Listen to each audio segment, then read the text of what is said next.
IT에 관한 이야기를 가장 쉽게 전달해드리는 이인복의 IT 트렌드를 읽답니다. 안녕하세요. 이인복의 IT 트렌드를 읽다.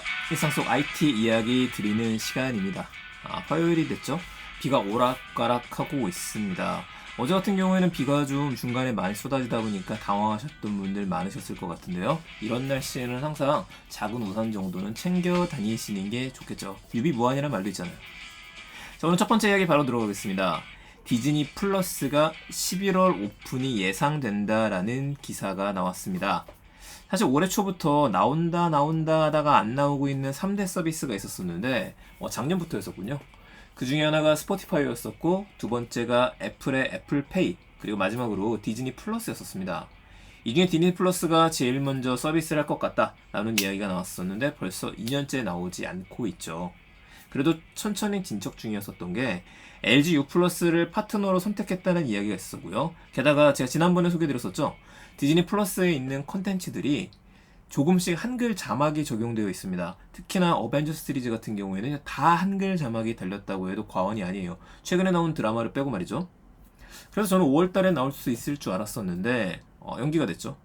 8월달 정도를 보고 있는데 8월도 아니고 한 11월이 될 것 같습니다. 이렇게 늦어지고 있는 데는 여러 가지 이유가 있겠지만은 그 중에 하나의 이유로 우선은 이때부터 서비스가 될 거란 얘기가 나오는 거는 그 디즈니 채널하고요. 디즈니 주니어 채널이 있어요. 케이블 보게 되면 이게 9월 달부터 중단이 됩니다. 그러니까 10월부터는 더 이상 볼 수가 없어요. 이렇다 보니까 그러면 10월 달부터는 디즈니 플러스가 오픈되는 거 아냐? 라는 이야기가 조심스럽게 나오고 있는 거죠. 근데 복병이 한 가지 있습니다. 바로 망사용료입니다. 이 망사용료는 디즈니뿐만 아니라 지금 많은 회사들이 조금 고민거리이기는 합니다. 어떤 건지 다 아시죠? 자, 망에 대한 것들. 그러니까 SK, KT, LG U 플러스 같은 경우에는 고속도로를 깔았다고 봐야 됩니다. 이렇게 해놨는데 여기 위에 컨텐츠를 달리게 만들어서 끝에 있는 저와 같은 여러분들과 같은 소비자들한테 도착을 하게 만들었다라고 한다면 이거 사용료 내라 라고 이야기를 하는 거고요. 넷플릭스와 같은 경우에는 무슨 소리냐, 우리는 이미 사용자들한테 콘텐츠를 제공하는 것들이고 너네들이 사용자들한테 통신비를 받고 있지 않느냐 라는 이야기를 하는 겁니다. 뭐가 맞는지는 모르겠어요. 이거 뭐 첨예하게 다툼이 있기 때문에 각자의 입장이 다릅니다. 자, 이 와중에 넷플릭스와 SK 브로드밴드가 소송을 오래전부터 해왔었습니다. 이 중에 넷플릭스가 패소를 했었죠. 물론 넷플릭스는 항소를 했어요. 그리고 SK 브로드밴드하고 싸우고 있는 거 지금 보게 되면 LG U 플러스하고 제일 먼저 들어왔었죠? 넷플릭스가. 그런 다음에 KT에 지금 요금제 나와 있잖아요. KT 넷플릭스 요금제 친해요. 붙잡고 가야 되니까. 근데 SK 브로드밴드 같은 경우에 아니죠. 지금 싸우고 있는데. 자, 넷플이 항소를 하기로 했는데 문제가 되는 거는 만약에 승소가 유지가 된다면 SK 브로드밴드에서 넷플릭스로부터 받으려고 하는 금액이 연간 270억입니다. 이거 꽤 큰 규모예요. 여기다가 LG 플러스랑 KT 지금은 손붙잡고 웃고 있지만은 우리도 줘 라고 하는 순간에 세 개가 더하게 되면은 이게 800억 정도의 금액이 나오기 때문에 넷플릭스로는 이 시장을 포기하고 싶지 않을 것 같습니다. 자, 일단은 분위기를 보면서 진행할 거라는 이야기예요. 그래서 디즈니 플러스 같은 경우에도 그래서 조금 보시게 되면은 조심스럽게 제 예측을 좀 이야기 드리면 추석 전에는 할 거라는 생각을 합니다. 그래야지만 이거 더 길게 끌어봤자 소용이 없거든요. 계속해서 돈을 주면서 자막 업데이트하는 것도 한계가 있을 테니까 이제 수익으로 만들어야 돼요. 그럼 디즈니 플러스는 가치가 있느냐? 제가 2년째 저는 VPN으로 오해해서 사용 중인데 제 경험을 이야기 드리자면 좋습니다. 완다비전을 보는 것도 좋고 로키 시리즈를 보는 것도 좋고 특히나 이제는 그 어벤져스 시리즈들이 다 드라마로 해서 나오기 시작하죠. 두 번째 시네마틱 무비가 또 들어갈 거고요. 이것 때문에 반드시 드라마를 보셔야 되기 때문에 팬이라고 한다면 놓치지 못할 것 같습니다. 지난번에 제가 영상을 올려놓은 게 있습니다. 그 영상에 대한 것들도 올려놨으니까 꼭 한번 봐보시기 바랍니다. 상륙 직전 출시부터 지금까지 사용해봤습니다를 넘겼는데 저도 이걸 업데이트 해야겠네요. 또 달라진 것들이 있다 보니까. 자, 두 번째 입니다. 난데없는 소식이 조금 전부터 들려와서 저도 좀 깊게 살펴봤습니다. 이게 뭐냐면은 구글에서 자체 폴더블 폰을 만든다는 이야기가 있어요. 근데 이게 또 놀랍지 않은 게 이미 움직임이 조금씩 있었습니다. 구글이 언젠가는 만들 거다. 이름도 픽셀 폴드란 이름을 가질 거다 라는 이야기가 나오는데요. 이 픽셀 폴드의 디스플레이를 삼성 디스플레이가 공급한다는 이야기가 있죠. 그래서 7.6인치짜리 폴더블 패널을 쓸 거다. 그럼 뭐랑 똑같아지느냐? 갤럭시 폴드 2랑 똑같아진다라고 하는 이야기들이 나오고 있는 겁니다. 제가 구글링을 해보니까 컨셉이기는 한데 이렇게만 나와도 정말 깔끔할 것 같아요. 좀 나왔으면 좋겠는데. 자, 올해 10월 달에는 구글 행사가 발표해 있습니다. 항상 이때에는 픽셀 시리즈를 공개를 해서 픽셀 6 시리즈가 나올 거고요. 여기다 픽셀 워치도 나오게 되어져 있어요.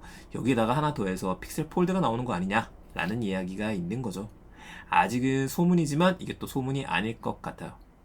왜냐면 샤오미도 드디어 나온다 했었던 폴더블 폰을 8월 달에 공개할 예정입니다. 8월로 또 잡은 거는 이거 갤럭시 폴드랑 같이 맞불 작전 하겠다는 거 아니겠습니까? 비보 같은 경우에도 넥스 폴드를 다음 달 내놓는다는 얘기가 있고요. 그래서 폴더블 폰의 전성시대가 이제 열린다. 이렇게 봐야 될 것 같습니다. 그렇다면 이렇게 되면 구글 입장에서는 자신들의 안드로이드 OS가 탑재가 되는 거기 때문에 이거를 최적화시킨 플래그십 폰을 내놓을 필요가 있겠죠. 플래그십이라고 하면 그 예전에 대항해 시대라든지 그런 게임 하셨던 분들은 익숙하신 용어이긴 한데요. 과거 이제 함대전이나 이런 것들을 할 때 지휘관의 깃발을 단 배요. 나를 따라라. 그렇다면 지휘관의 배이기 때문에 더 튼튼하게 잘 만들어야겠죠. 그래야지만 더 많이 도망갈 수 있을 테니까. 그래서 이 기암이고 그래서 가장 최적화된 폰이다라고 보셔야 돼요. 이걸 구글에서 선보임으로써 다른 회사들한테 우리 걸 쓰게 되면은 이 폴드 OS를 쓰게 되면 이 정도 성능까지 최적을 끌어낼 수 있다. 그러니까 더 열심히 만들어 라고 하는 팁이라고 보셔도 될 것 같습니다. 다음 달 초 갤럭시 폴드 3가 199만원 정도로 풀고가가 예상되어져 있습니다. 드디어 250만원대에서 100만원대로 내려오게 되는 거예요. 갤럭시 폴드 2는 더 많이 금액이 내려갈 것 같은데 3하고의 차이점은 3는 펜을 지원한다는 점이 좀 다르기는 하죠. 삼성의 가장 큰 장점이 여기서 나오게 될 것 같습니다. 다같이 폴더블에 뛰어들고 있는데 문제는 패널 가격이거든요. 디스플레이 가격이 비쌀 거기 때문에 물론 삼성 디스플레이가 많이 낮춰놓긴 했지만 그래도 절대적인 우위를 갖고 있으니 계속해서 가격 우위도 갖고 갈 수 있을 거라고 지켜보고 있습니다. 빨리 나왔으면 좋겠고요. 점점 진화를 해서 폴더블 폰이 한 150만원 정도대로 나오게 된다면 그때부터는 구매할 의사가 점점 더 많아지지 않을까 이 생각 한번 해봅니다. 저는 마지막 얘기입니다. 무한도전 특집 로고가 NFT로 탄생한다 라는 이야기가 나왔어요. MBC가 NFT에 뛰어드는 건데 이게 직접적인 건 아니고요. 블로커 XYZ하고 손을 잡았습니다. 요즘에 블록체인 쪽에 업체들이 너무나 많죠. NFT도 마찬가지고요. 우선 무한도전 이야기가 나온 이유는 MBC가 창사 60주년을 맞아서 무한도전 특집 로고하고요. 평양 생방송 그리고 내귀의 도청장치 방송사 이거 참 옛날에 있었던 일인데 이런 등의 콘텐츠를 하나씩 NFT로 만들겠다는 얘기예요. 이 프로젝트 이름도 정해진 게 아카이브 바이 MBC라는 이름을 가지고 있습니다. 자, 아직 이게 어떻게 진행이 될지에 대해서는 정확히 나오지는 않았어요. 또 소유권을 파는 개념이지 저작권을 파는 개념이 아니기 때문에 그냥 우리 뿌듯한 거죠. 내가 이걸 가지고 있다. 나중에 이게 또 돈이 될 수 있느냐 이건 또 나중에 문제이고요. 하나 생각할 수 있는 건 MBC가 시작했으니까 다른 방송사들도 각자의 방식으로 준비할 것 같습니다. 후속되는 내용으로는 이미 아카이브 바이 MBC를 오픈해놓고 나서 여기를 통해서 의견을 모으고 있다라는 얘기들이 나왔었는데 제 검색력이 아직은 문제가 있는 건지 제가 좀 제대로 찾지를 못해서 소개를 더 많이 드리진 못할 것 같습니다. 그래서 하나 좀 유의할 거는 정말 많은 회사들이 나타나기 시작했고 정말 많은 것들이 NFT로 나오기 시작한다. 문제는 이렇게 돼버리게 되면요 희소성이 없어지게 돼요. 이 희소성이 없어지는 것들, 너무나 많은 것들에 대한 것들, 투자를 어떻게 만들어갈 것이냐 이것도 고민하고 생각해봐야 될 부분이 아닌가 싶습니다. 네, 오늘 3가지 소식이었습니다. 제가 어저께 고민을 하면서 여러분들한테 의견을 드렸는데 많은 분들께서 3가지 이야기를 듣는 게 지금처럼 좋다라고 말씀을 해주셨고요. 네, 그래서 IT 트렌드 매일 아침 들어드리는 소식은 3가지 그대로 유지를 하도록 하겠습니다. 대신에 메타버스 라디오는 일주일에 하나씩 좀 깊이 들어가면서 이야기를 드릴게요.